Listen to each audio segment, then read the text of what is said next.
എല്ലാ കൂട്ടുകാർക്കും നമസ്കാരം. നമ്മുടെ പുതിയ വീഡിയോയിലേക്ക് സ്വാഗതം. ഇന്നത്തെ നമ്മുടെ വീഡിയോ വളരെ രുചികരമായിട്ട് എളുപ്പത്തിൽ ആർക്കും തയ്യാറാക്കി എടുക്കാൻ പറ്റിയ ചിക്കൻ റോസ്റ്റ് ആണ്. ഈ ഒരു ചിക്കൻ റോസ്റ്റും ഞാനിവിടെ കുക്കറിൽ വെച്ച് തന്നെയാണ് തയ്യാറാക്കി എടുക്കുന്നത്. ഒരു ചിക്കൻ റോസ്റ്റ് ഒക്കെ തയ്യാറാക്കി എടുക്കണമെങ്കിലോ നമുക്ക് ഒരുപാട് തന്നെ സമയം ആവശ്യമായിട്ടുണ്ട്. നിങ്ങൾ ഉണ്ടാക്കുന്ന പാചക രീതി കുക്കറിൽ വെച്ചിട്ടാണെങ്കിൽ വളരെ എളുപ്പത്തിലാണ് നമുക്കിതുപോലുള്ള റോസ്റ്റുകളൊക്കെ തയ്യാറാക്കി എടുക്കാൻ സാധിക്കുന്നതും. ഇനി പാചകത്തിന്റെ ABCD അറിയാത്ത കൂട്ടുകാർക്ക് വരെ ഈസി ആയിട്ട് ഉണ്ടാക്കിയെടുക്കാൻ പറ്റിയ വളരെ ടേസ്റ്റി ആയിട്ടുള്ള നല്ലൊരു റോസ്റ്റാണ്. നമ്മുടെ വീട്ടില് ഒരു ഗസ്റ്റ് ഒക്കെ വരുന്ന സമയത്ത് അവർക്ക് വളരെ രുചികരമായിട്ടും എളുപ്പത്തിൽ ഉണ്ടാക്കി കൊടുക്കാൻ പറ്റിയ അടിപൊളി ചിക്കൻ റോസ്റ്റ് തന്നെയാണ്. ഈ ഒരു ചിക്കൻ റോസ്റ്റിലേക്ക് ഞാൻ മുളക് പൊടി ചേർക്കുന്നില്ല, പകരമായിട്ട് പച്ചമുളകിന്റെ എരിവാണ് നമുക്കിതിലേക്ക് കൂടുതലായിട്ട് കിട്ടുന്നതും. അപ്പോൾ നല്ലൊരു പാചകം പഠിക്കുന്നതിനായിട്ട് വീഡിയോ സ്കിപ്പ് ചെയ്യാതെ മുഴുവനായിട്ട് കണ്ടെന്ന് ചേച്ചിയെ സപ്പോർട്ട് ചെയ്യണേ കൂട്ടുകാരെ. അതുപോലെ തന്നെ വീഡിയോ കാണുമ്പോൾ നിങ്ങൾക്ക് പ്രയോജനകരമാണ് എന്ന് തോന്നുവാണെങ്കിൽ ഇന്ന് നിങ്ങൾക്ക് കിട്ടിയ ഈ ഒരു അറിവ് നിങ്ങളുടെ കൂട്ടുകാരിലേക്ക് ഒന്ന് ഷെയർ ചെയ്ത് കൊടുക്കാനും മറക്കല്ലേ. നമ്മുടെ വീഡിയോ കാണുമ്പോൾ നിത്യവും എനിക്ക് തരുന്ന കമന്റുകളിൽ തൃശ്ശൂരിൽ നിന്നും മോളി വർഗീസ് എന്ന് പറയുന്ന ഒരു ചേച്ചി എന്നോട് വീഡിയോയിൽ ഒരു ഹായ് പറയണമെന്ന് ആവശ്യപ്പെട്ടിരുന്നു. അതിന് പ്രകാരം ചേച്ചിക്കും ചേച്ചിയുടെ കുടുംബത്തിലുള്ള എല്ലാവർക്കും എന്റെ മനസ്സ് നിറഞ്ഞ സന്തോഷവും സ്നേഹവും ഈ ഒരു അവസരത്തിൽ അറിയിക്കുവാണ്. ഇനി നമുക്കുടൻ തന്നെ നമ്മുടെ ചിക്കൻ റോസ്റ്റ് വീഡിയോ കാണാൻ പോകാം. ഇനി നമുക്ക് ചിക്കൻ റോസ്റ്റ് തയ്യാറാക്കാൻ തുടങ്ങാം. ഇതിനായിട്ട് ഞാനിവിടെ 2.5 കിലോ അളവിലാണ് ചിക്കൻ എടുത്തിട്ടുള്ളത്. ഇത് ഒരു 10 പേർക്ക് സെർവ് ചെയ്യാൻ പറ്റുന്ന അളവുണ്ട്. ഞാനിവിടെ വലിയ കഷ്ണങ്ങളായിട്ട് തന്നെയാണ് മുറിച്ചെടുത്തിട്ടുള്ളത്. അതുപോലെ തന്നെ ഇതിലേക്ക് വരയെല്ലാം ഇട്ട് കൊടുത്തിട്ടുണ്ട്. മസാലകളൊക്കെ ഒന്ന് പിടിച്ചു കിട്ടുന്നതിന് വേണ്ടിയിട്ടാണ്. ഇനി നമുക്കിതിലേക്ക് ഒരു മാരിനേഷൻ ഉണ്ട്. മാരിനേഷൻ ചെയ്തെടുക്കാനായിട്ട് ഉരുളിയാണ് വെച്ചിട്ടുള്ളത്. ഇനി ഇതിലേക്ക് കുറച്ച് പൊടികളൊക്കെ ചേർത്ത് കൊടുക്കാം. ആദ്യം നമ്മൾ ഇതിലേക്ക് ചേർക്കുന്നത് 1/4 ടീസ്പൂൺ അളവിലും കുറച്ചായിട്ട് മഞ്ഞൾപ്പൊടിയാണ്, 1/4 ടീസ്പൂൺ അളവില് കാശ്മീരി മുളക് പൊടി. ഇനി വേണ്ടത് 1 സ്പൂൺ അളവില് മല്ലിപ്പൊടിയാണ്. മല്ലിപ്പൊടിയും ഇതിലേക്ക് ചേർക്കാം. ഇനി ഇതിലേക്ക് 2 ചെറിയ നാരങ്ങ ആയതുകൊണ്ട് 2 എടുത്തിട്ടുണ്ട്. ഈ ഒരു നാരങ്ങ നീര് മുഴുവനും ചേർക്കാം. നിങ്ങളുടെ കൈവശം തൈരുണ്ടെങ്കിൽ തൈര് എടുക്കാവുന്നതാണ്. ഇപ്പോൾ തൈര് ചേർക്കുന്നില്ല, പകരമായി നാരങ്ങ നീരാണ് ചേർക്കുന്നത്. നാരങ്ങ നീര് ചേർക്കാം. നാരങ്ങ നീര് ചേർത്ത് കഴിഞ്ഞാൽ പിന്നെ നമുക്കിതിലേക്ക് 2 സ്പൂൺ അളവില് കോൺഫ്ലോർ ചേർക്കാം. ഇത് നമ്മുടെ ചിക്കന് ഫ്രൈ ചെയ്തെടുക്കുമ്പോൾ പൊടിയാതെ തന്നെ കിട്ടുന്നതിന് വേണ്ടിയിട്ടാണ്. ഇനി നമുക്കിതിലേക്ക് വേണ്ടത് 1 ടീസ്പൂൺ അളവില് ഗരം മസാല പൊടിയാണ്. ഇത് നമ്മുടെ സ്പെഷ്യൽ മസാലയാണ്. ഒരുപാട് പേരെന്നോട് ചോദിക്കുന്നുണ്ട് സ്പെഷ്യൽ മസാല ഏതാണെന്ന്. അപ്പോൾ ഞാൻ വീഡിയോ അപ്ലോഡ് ചെയ്തിട്ടുണ്ട്. ഇനി 1 ടീസ്പൂൺ അളവില് കുരുമുളക് പൊടി ചേർക്കുന്നുണ്ട്. ഇനി ഇതിലേക്ക് കുറച്ച് കറിവേപ്പില ചേർക്കാം. ഇതിന്റെ കൂടെ തന്നെ ആവശ്യത്തിന് ഉപ്പും കൂടെ. ഇനി ഇതിലേക്ക് കുറച്ച് ഓയിൽ ഒഴിച്ചു കൊടുക്കാം. മസാലകൾ കൈകൊണ്ട് നല്ലപോലെ ഒന്ന് മിക്സ് ചെയ്തെടുക്കാം. ഞാനിതിലേക്ക് ഇഞ്ചി വെളുത്തുള്ളി പേസ്റ്റ് ചേർക്കുന്നില്ല. ഇപ്പോൾ നമ്മുടെ മസാല ഞാനിവിടെ മിക്സ് ചെയ്തെടുത്തിട്ടുണ്ട്. ഇനി ഇതിലേക്ക് ചിക്കൻ പീസുകളാണ് ചേർത്ത് കൊടുക്കേണ്ടത്. ഞാൻ കഴിഞ്ഞ വീഡിയോയിലും പറഞ്ഞിരുന്നു, നമ്മൾ ഫ്രൈ ചെയ്തെടുക്കുന്ന ചിക്കനിലേക്ക് ഒരുപാട് മസാലകൾ ചേർത്ത് മാരിനേറ്റ് ചെയ്തെടുക്കരുതെന്ന്. അങ്ങനെയാണെങ്കിൽ മസാലകൾ പെട്ടെന്ന് കരിഞ്ഞു പോകാനൊക്കെ സാധ്യത കൂടുതലാണ്. ഇനി ചിക്കൻ പീസുകൾ ചേർക്കാം. ചിക്കൻ പീസുകൾ ചേർക്കുമ്പോൾ ഒരു തുള്ളി പോലും വെള്ളമില്ലാതെ വേണോട്ടോ ചേർക്കാനായിട്ട്. അപ്പോഴാണ് ആ ഒരു കറക്റ്റ് ആയിട്ടുള്ള മസാല എല്ലാം പിടിച്ചു കിട്ടുന്നത്. ഇനി നമ്മുടെ കൈ ഉപയോഗിച്ച് തന്നെ ഇതെല്ലാം ഒന്ന് കുഴച്ചെടുക്കാം. അങ്ങനെ ചിക്കൻ പീസുകൾ മസാലയിലൊക്കെ തേച്ച് പിടിപ്പിച്ചിട്ടുണ്ട്. ഇന്ന് നമ്മൾ കുക്കറിൽ വെച്ചിട്ടാണ് ഈ ഒരു ചിക്കൻ റോസ്റ്റ് തയ്യാറാക്കി എടുക്കാൻ പോകുന്നത്. കഴിഞ്ഞ ആഴ്ചയിൽ ഞാനിട്ട ചിക്കൻ റോസ്റ്റ് നിങ്ങൾക്ക് എല്ലാവർക്കും പോലെ തന്നെ ഇഷ്ടമായി എന്നറിഞ്ഞതിൽ വളരെ സന്തോഷമുണ്ട്. പല ആളുകളും എനിക്ക് വാട്സപ്പിൽ നിങ്ങൾ ചെയ്യുന്ന പാചകങ്ങൾ വീഡിയോ രൂപത്തിൽ ഇട്ട് തരാറുണ്ട്. ഫോട്ടോസായിട്ടും വീഡിയോസൊക്കെ ആയിട്ട് ഇട്ട് തരാറുണ്ട്. അതും നമുക്ക് വളരെ സന്തോഷം തന്നെയാണ്. കാരണം നിങ്ങൾക്ക് അതിൻ്റെതായ പൂർണ്ണ റിസൾട്ട് കിട്ടുന്നുണ്ട് എന്നറിയുന്നതിലും നമുക്ക് വളരെ തന്നെ സന്തോഷമാണ് കേട്ടോ. അങ്ങനെ നമ്മുടെ മാരിനേഷനൊക്കെ ഇവിടെ കഴിഞ്ഞിട്ടുണ്ട്. കണ്ടോ, എല്ലാ ഭാഗത്തേക്കും നല്ല രീതിയിൽ തന്നെ മസാല എല്ലാം പുരട്ടിയെടുത്തിട്ടുണ്ട്. ഇനി ഒരു 10 മിനിറ്റ് നേരത്തേക്ക് നമുക്കിതൊന്ന് റെസ്റ്റ് ചെയ്യാനായിട്ട് മൂടി വെച്ച് കൊടുക്കാം. ആ ഒരു സമയം കൊണ്ട് നമുക്ക് ഇതിലേക്ക് വേണ്ടുന്ന മറ്റുള്ള ചേരുവകൾ കൂടെ എടുത്തു വെക്കാം. ഇനിയിപ്പോൾ നിങ്ങളുടെ വീട്ടില് ചെറിയ ചെറിയ പാർട്ടികളൊക്കെ വരുമ്പോൾ, ഇപ്പോൾ ബർത്ത്ഡേ ആവട്ടെ, നമ്മുടെ കുഞ്ഞുങ്ങളുടെ ബർത്ത്ഡേ, മാമോദീസ ചടങ്ങ്, അതിന്റെ തലേദിവസ ഭക്ഷണത്തിന്റെ പരിപാടികൾ, അങ്ങനെയൊക്കെ വരുന്ന സമയത്ത് നിങ്ങൾ ആർക്കും ഓർഡറൊന്നും കൊടുക്കണ്ട. വീട്ടിൽ നല്ല സിമ്പിളായിട്ട് തന്നെ നിങ്ങൾക്ക് ചിക്കൻ റോസ്റ്റ് തയ്യാറാക്കാൻ പറ്റും. അപ്പോൾ ഇതൊന്ന് റെസ്റ്റ് ചെയ്യാൻ മൂടി വെച്ച് കൊടുക്കുകയാണ്. ചിക്കൻ മൂടി വെച്ചതിന് ശേഷം മറ്റുള്ള മസാലകൾ നമുക്കെടുക്കാം. പിന്നെ ഒരു പാത്രം എടുത്ത് വെച്ചിട്ട് ഇതിലേക്ക് വേണ്ടുന്ന മറ്റുള്ള ചേരുവകൾ കൂടെ നമുക്ക് എടുത്ത് വയ്ക്കാം. 2.5 കിലോ അളവുള്ള ചിക്കന് ഞാനിവിടെ 5 സവാളയാണ് കേട്ടോ എടുത്തിട്ടുള്ളത്. സവാള അല്പം വലുതായതുകൊണ്ടാണ് 5 എടുത്തിട്ടുള്ളത്. ഇതിലും ചെറുതാണെങ്കിൽ നിങ്ങൾക്ക് ഒരു 6 സവാള എടുക്കാവുന്നതാണ്. ഇനി ഇതിലേക്ക് വേണ്ടത് ഇതുപോലെ 3 വെളുത്തുള്ളിയാണ് കേട്ടോ. അത്യാവശ്യം വലിപ്പമുള്ള വെളുത്തുള്ളിയാണ് എടുത്തിട്ടുള്ളത്. ഇത് നമുക്ക് ഇതിലേക്ക് ഇട്ട് കൊടുക്കാം. ഇനി വേണ്ടത് ഇതുപോലൊരു കഷ്ണം ഇഞ്ചിയാണ്. നമ്മൾ വെളുത്തുള്ളിയുടെ അളവാണ് എപ്പോഴും കൂടുതൽ എടുക്കേണ്ടത്. ഇഞ്ചിയുടെ അളവ് വളരെ തന്നെ കുറച്ചെടുത്താൽ മതിയാകും. ഇനി നമുക്ക് ഇതിലേക്ക് വേണ്ടത് ഒരു 10-12 പച്ചമുളകാണ്. ഞാൻ ഇതിലേക്ക് മുളക് പൊടി ചേർക്കുന്നില്ല, പകരമായിട്ട് പച്ചമുളകും കുരുമുളകുമാണ് ചേർക്കുന്നത്.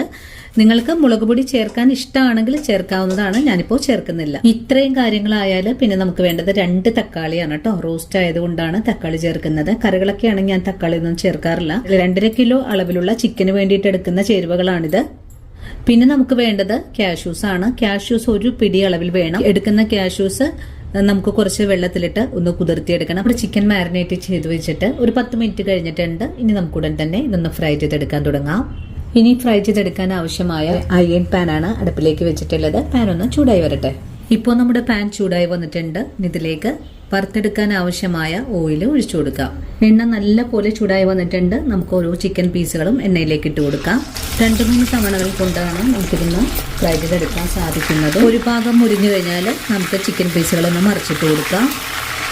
ചിക്കൻ പീസുകളൊന്ന് മറിച്ചിട്ട് കൊടുത്തിട്ടുണ്ട്. ഈ ഒരു ഭാഗം കൂടെ ഒന്നും കൂടെ മുരിഞ്ഞു കഴിഞ്ഞാൽ നമുക്ക് ഇതൊന്ന് മാറ്റിയിട്ട് അടുത്തത് നമുക്ക് ഫ്രൈ ചെയ്യാൻ ഇട്ട് കൊടുക്കാം. അങ്ങനെ ഫ്രൈ ആയി വന്നിട്ടുള്ള ചിക്കൻ പീസുകൾ നമുക്ക് എണ്ണയിൽ നിന്ന് കോരി മാറ്റാം. അധികം ഒന്നും മുരിയിച്ചെടുത്തിട്ടില്ല.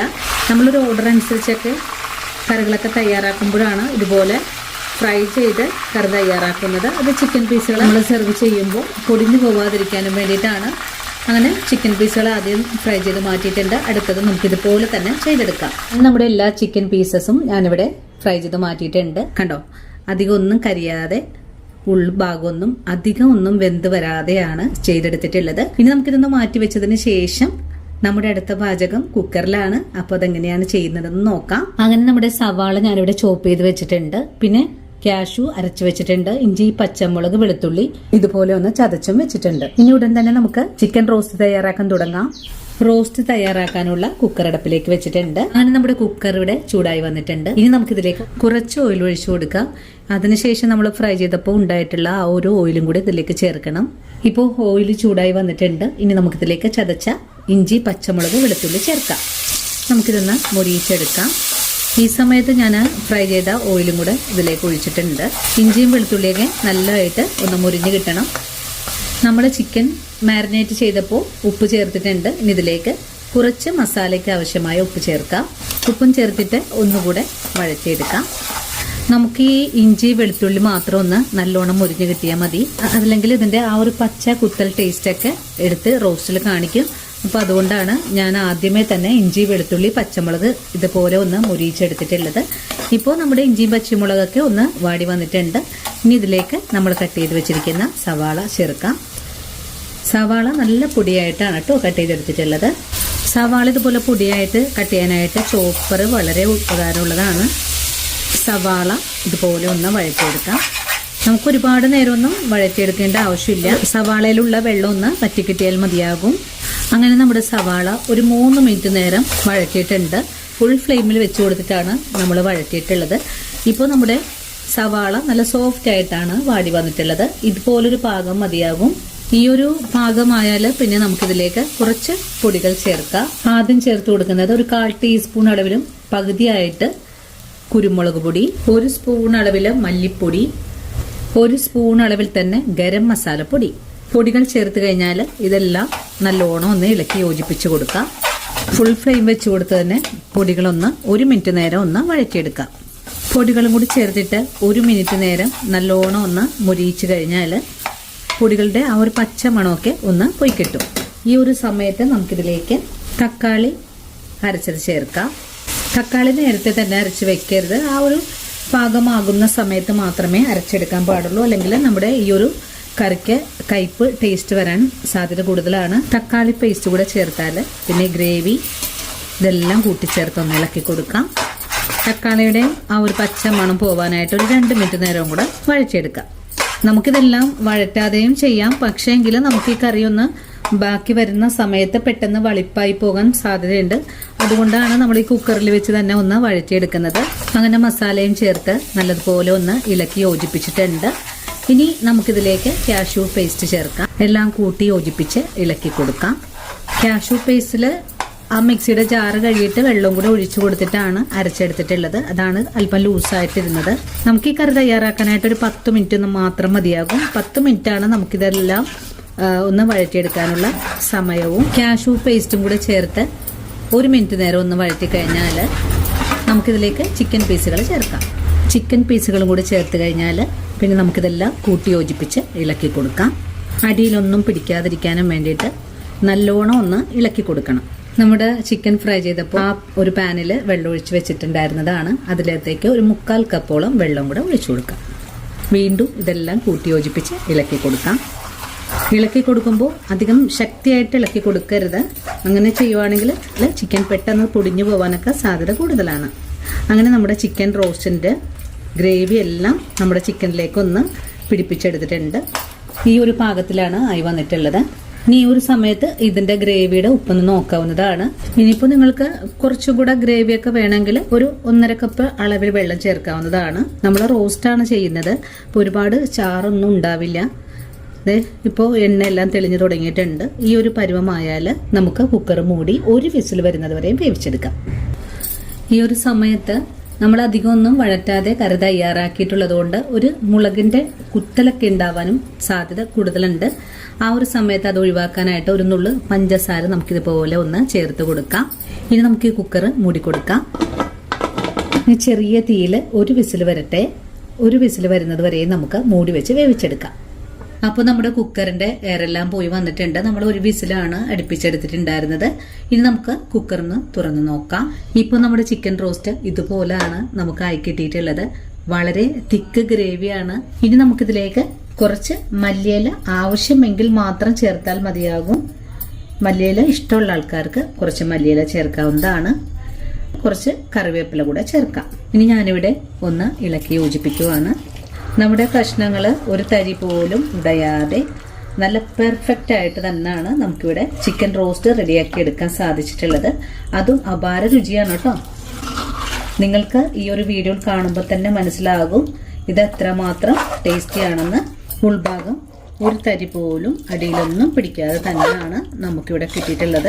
അപ്പോൾ എത്ര എളുപ്പത്തിലാണ് കൂട്ടുകാരെ നമ്മൾ ഇതുപോലൊരു ചിക്കൻ റോസ്റ്റ് തയ്യാറാക്കി എടുത്തിട്ടുള്ളത്. സാധാരണയായിട്ട് നമ്മൾ ഇതുപോലുള്ള കറികളൊക്കെ തയ്യാറാക്കി എടുക്കുമ്പോൾ നമുക്ക് കുറച്ചധികം തന്നെ സമയം ആവശ്യമായിട്ട് വരുന്നതാണ്. പാചകം ഈ ഒരു രീതിയിലാണെങ്കിൽ വളരെ എളുപ്പത്തിലാണ് നമുക്കിത് തയ്യാറാക്കി എടുക്കാനും സാധിക്കുന്നത്. പാചകം കുക്കറിലാണെന്ന് വിചാരിച്ചിട്ട് ഇതൊന്നും അടിയിലൊന്നും പിടിക്കില്ല. അതുപോലെ തന്നെ കഷ്ണങ്ങൾ വെന്തു കുഴഞ്ഞും പോകില്ല. ഇനി ഒരു പേടിയും കൂടാതെ വളരെ എളുപ്പത്തിലാണ് നിങ്ങൾക്ക് ഇതുപോലുള്ള കറികളൊക്കെ തയ്യാറാക്കിയെടുക്കാൻ സാധിക്കുന്നതും. അപ്പോൾ ഇന്നത്തെ നമ്മുടെ വീഡിയോയും എൻ്റെ കൂട്ടുകാർക്ക് വളരെ തന്നെ പ്രയോജനകരമായി എന്ന് വിശ്വസിക്കുന്നു. വീഡിയോ കാണുമ്പോൾ നിങ്ങൾക്ക് യൂസ്ഫുൾ ആണ് എന്ന് തോന്നുവാണെങ്കിൽ ഇന്ന് നിങ്ങൾക്ക് കിട്ടിയ ഈ ഒരു അറിവ് നിങ്ങളുടെ കൂട്ടുകാരിലേക്ക് ഒന്ന് ഷെയർ ചെയ്ത് കൊടുക്കാൻ മറക്കല്ലേ. അതുപോലെ വീഡിയോ കുറിച്ചുള്ള അഭിപ്രായങ്ങളും കമന്റ്സ് ആയിട്ട് അറിയിക്കാനും മറക്കരുത്. ഇനി ആദ്യമായിട്ടാണ് നമ്മുടെ വീഡിയോസ് നിങ്ങൾ കാണുന്നതെങ്കിൽ നമ്മുടെ പേജ് ഒന്ന് ഫോളോ ചെയ്ത് നമ്മുടെ ഫാമിലിയിൽ മെമ്പർ ആകാനും മറക്കല്ലേ. അപ്പോൾ ഇനി നല്ലൊരു വീഡിയോ ആയിട്ട് നാളെ കാണാം. അതുവരെയും ഒത്തിരി സ്നേഹത്തോടെ വീണ്ടും കാണാം.